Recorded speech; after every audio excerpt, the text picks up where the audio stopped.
जैसे ही अनिका को नक्श का मैसेज मिला, वैसे ही उसने उस मैसेज को खोला। हालांकि उस मैसेज में ज्यादा कुछ नहीं लिखा था, लेकिन जितना भी लिखा था उसे पढ़ने के बाद अनिका को और भी ज्यादा बेहतर फील हो रहा था। दूसरी तरफ जब नक्श होटल प्राइम स्टार पहुंचा तो कार्तिक ने पहले से ही लंच का इंतजाम करके रखा था। पूरी टेबल खाने की डिशेस से भरी हुई थी। नक्श, आओ इधर बैठो।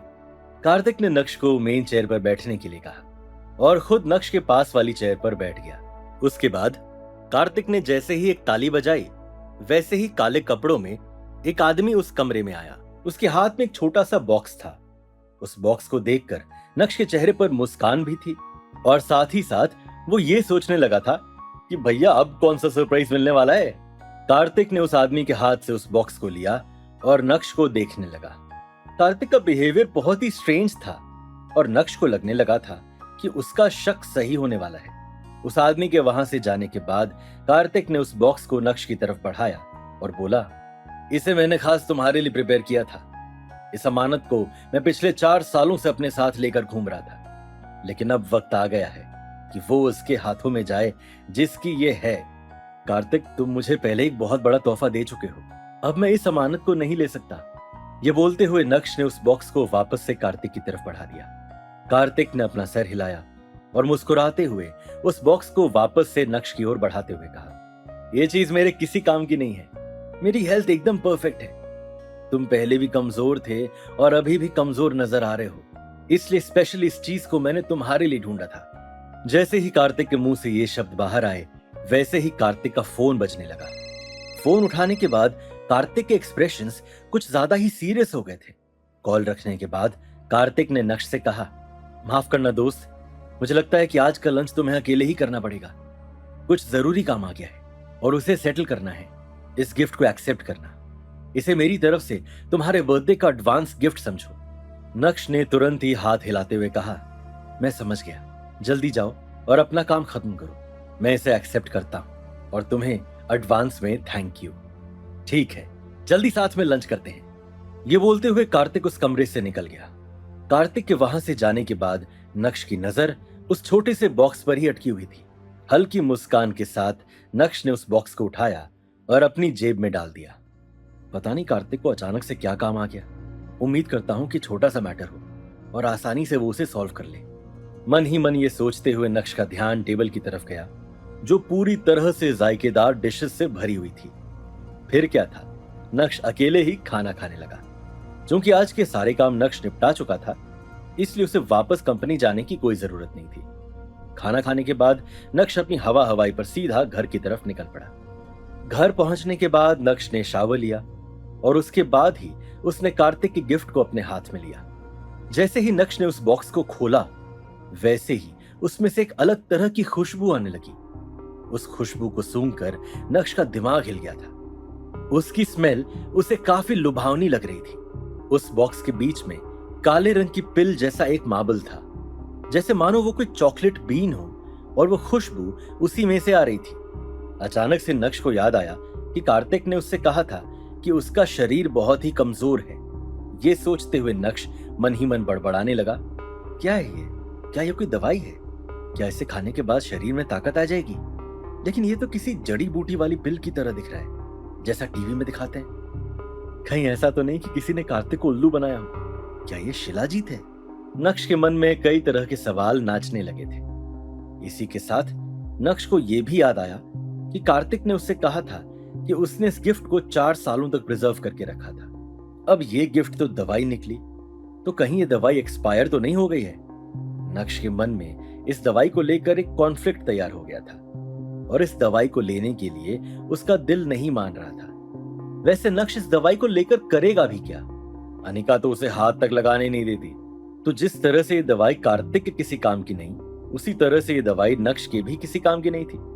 ये हमारी थ्योरी है, क्योंकि हम इस दवाई को शिलाजीत समझ रहे हैं, लेकिन क्या पता ये दवाई शिलाजीत ना हो। अंत में नक्श ने यह डिसाइड किया कि वो कार्तिक को डिसअपॉइंट नहीं कर सकता है। ऊपर से उस दवाई की स्मेल से नक्श काफी कंफर्टेबल फील कर रहा था, इसलिए नक्श ने तय किया कि वो उस दवाई को लेगा। नक्श ने जैसे ही उस पिल को अपने मुंह में रखा, उसे पानी की जरूरत ही नहीं पड़ी।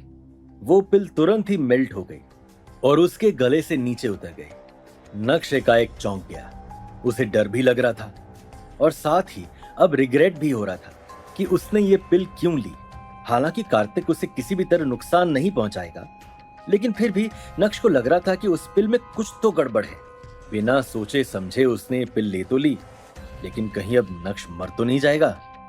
अभी नक्श इस बारे में सोच ही रहा था कि उसे उल्टी करके उस पिल को बाहर निकाल देना चाहिए कि तभी अचानक से उसे अपने पेट में एक तेज दर्द का एहसास हुआ। कुछ ही सेकंड्स में उसका पूरा शरीर कांपने लगा और देखते ही देखते नक्श बेहोश हो गया। जब नक्श की आंख खोली तो लगभग रात हो गई थी। ये बदबू कहां से आ रही है? अभी नक्श ने आंख खोली ही थी कि तभी अचानक से उसे तेज बदबू आने लगी। जब नक्श जमीन से उठा तब उसे पता चला कि बदबू तो उसके ही शरीर से आ रही है।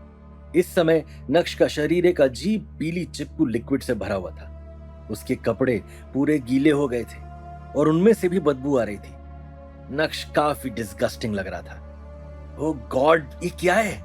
नक्श के पास सोचने का बिल्कुल टाइम नहीं था। वो शावर लेने के लिए बाथरूम चला गया। अपने शरीर को अच्छे से साफ करने में उसे 1 घंटा लगा। नए कपड़े पहनकर नक्श बाथरूम से बाहर आया। बाहर आने के बाद नक्श ने घर की सफाई की। बेहोश होने के बाद जिस जगह पर नक्श गिरा उस जगह पर येलोइश कलर का लिक्विड जम गया था।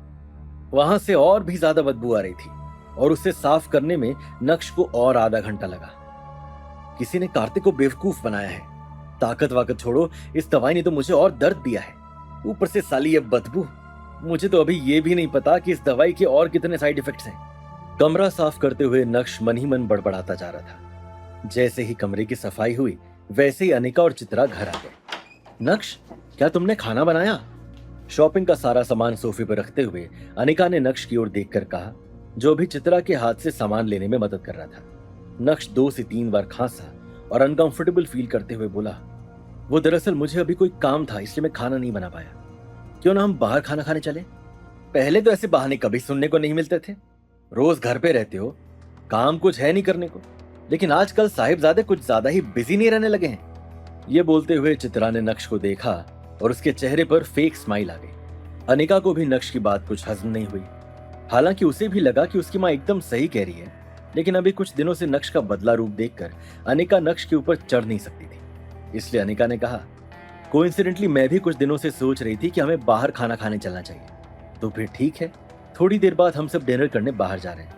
ये बोलते हुए अनिका ने चुपके से नक्श की टी शर्ट को खींचा और उसे इशारा किया कि उसे कमरे में चलना चाहिए।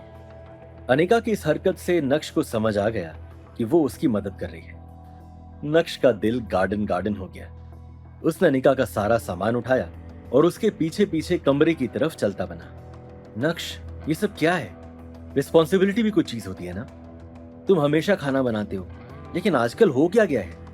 आलस मत किया करो, वरना खाना नहीं बना पाओगे, और रोज रोज एक्सक्यूजेस देना बंद करो। अनिका एक एक करके उन कपड़ों को बाहर निकाल रही थी जो उसने आज खरीदे थे, और नक्श उन कपड़ों को अलमारी में सेट कर रहा था।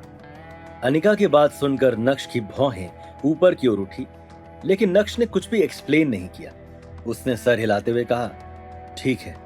जब अनिका ने देखा कि नक्श काफी ओबीडियंटली बिहेव कर रहा है, तो उसके बाद से उसने उस टॉपिक पर उसे कुछ भी नहीं कहा, बल्कि एक नया टॉपिक छेड़ते हुए बोली, परसों दादी का बर्थडे है।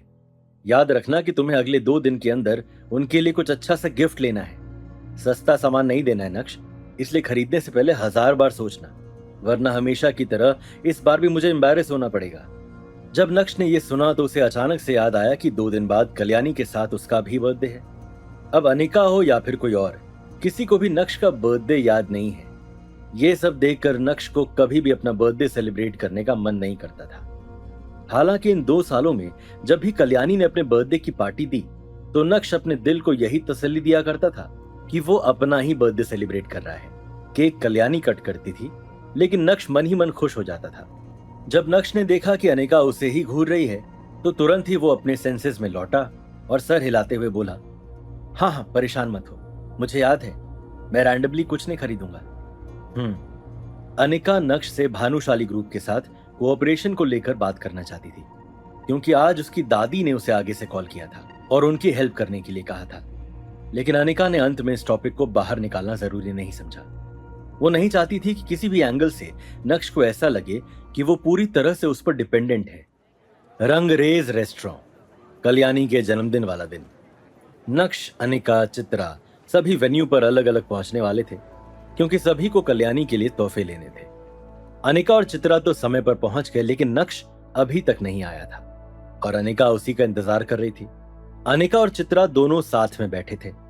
अनिका जितना नक्श के गिफ्ट के बारे में सोच रही थी, उतनी ही उसे टेंशन हो रही थी।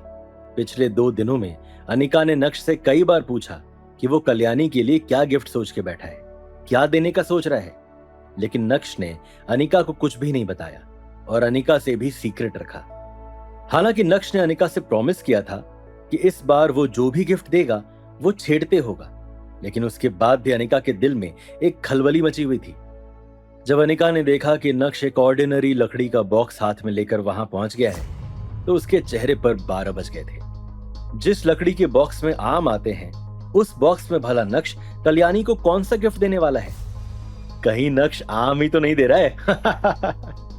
ये वो गिफ्ट है जिसके लिए उसने कहा था कि इस बार इंसल्ट फील नहीं होगा। लग तो ऐसा रहा है जैसे उसने पहले से ही मुझे एम्बैरेस करने का सोच रखा है। गहरी सांस लेते हुए मन ही मन अनिका ने सोचा। उसे समझ नहीं आ रहा था कि वो क्या करे। नक्श ने उसे बताया भी नहीं था कि वो क्या दे रहा है, और अब आम वाले लकड़ी के डब्बे को हाथ में लेकर वो इस ग्रैंड पार्टी में पहुंच गया था। अब अनिका क्या करेगी? आखिर नक्श ने कल्याणी के लिए क्या तोहफा लिया होगा? क्या अनिका को आज फिर से एम्बैरेस होना पड़ेगा? क्या फिर इस बार नक्श के तोहफे को देखकर कल्याणी के साथ साथ पूरा जावेरी खानदान हिलने वाला है? कार्तिक ने नक्श को कौन सी दवाई दी थी? उस दवाई का नक्श पर क्या असर होने वाला है? जानने के लिए देखिए अगला एपिसोड सिर्फ पॉकेट एफएम के यूट्यूब चैनल पर, और इंस्टा एम्पायर के सारे एपिसोड सुनने के लिए डिस्क्रिप्शन में दी गई लिंक से डाउनलोड कीजिए पॉकेट एफएम ऐप।